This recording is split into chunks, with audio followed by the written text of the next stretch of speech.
বগুড়ার আলুর ঘাটি আমি একদম আমার নিজের মতো করে রান্না করছি।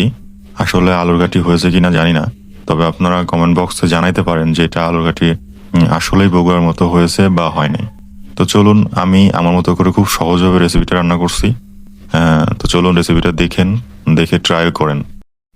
তো এই রেসিপিটা রান্না করার জন্য প্রথমে আপনাকে একটা কড়াইয়ে কয়েকটা এলাচ, কয়েকটা দারুচিনি ও লবঙ্গ দিয়ে দিতে হবে।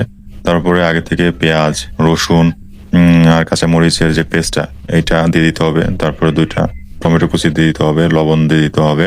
তারপরে এখানে যেহেতু আমি আলু ঘাটিটা মুরগির মাংস দিয়ে রান্না করব, তো আপনার মুরগির মাংসের উপর ভিত্তি করে হলুদের গুঁড়া, মরিচের গুঁড়া, ধনিয়া গুঁড়া, তারপরে জিরার গুঁড়া এগুলা দিয়ে দিবেন।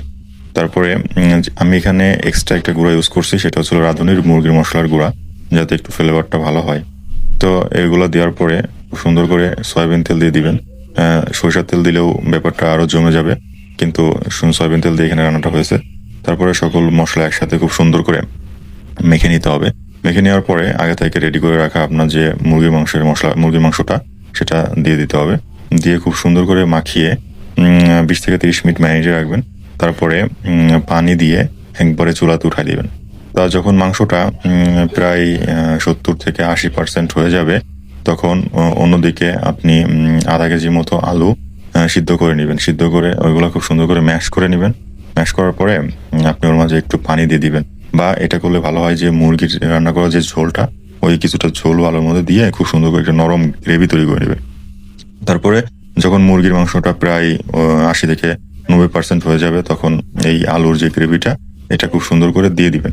তো যাই হোক, এটা দেওয়ার পরে আমি এখানে একটা আলাদা করে বাগারের ব্যবস্থা করছি। বাগারটাতে আপনি কয়েকটা শুকনা মরিচ, কয়েকটা তেজপাতা, তারপরে জিরা, আস্ত জিরা যেটা, আর এখানে সরিষার তেল মাস্ট বি ইউজ করবেন। তা এগুলা দিয়ে খুব সুন্দর করে একটা মানে বাগারের জন্য ফোড়ন তৈরি করে নেবেন। তো এই ফোড়নটা তৈরি হয়ে গেলে এই ফোড়নটা তারপরে আপনি তরকারিতে ব্যবহার করবেন।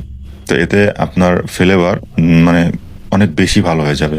আপনি যে কোনো তরকারিতে ফোড়ন ইউজ করবেন, দেখবেন সেই তরকারির স্বাদটা ডাবল হয়ে গেছে। তো যাই হোক, এভাবে ফোড়নটা দিয়ে খুব সুন্দর করে নেড়ে চেড়ে আলু তারপরে তরকারিটা খুব সুন্দর করে মিক্স করে আর একটু জাল দিয়ে একটু গ্রেভিটা মানে মিশ্রণটা একটু ভারী হয়ে আসলে তখন নামিয়ে নেবেন। নামিয়ে এটা গরম ভাত দিয়ে বা রুটি দিয়ে পরিবেশন করে দেখবেন। আসলে এটা আলুর ঘাটি বলা যায় কিনা, বা এটা অন্য কোনো রেসিপির নাম হলে আপনারা আমার নামটা সাজেস্ট করতে পারেন কমেন্ট বক্সে। তবে খাবারটা খুবই অথেন্টিক আর খুবই মজার, আপনারা রান্না করে দেখতে পারেন।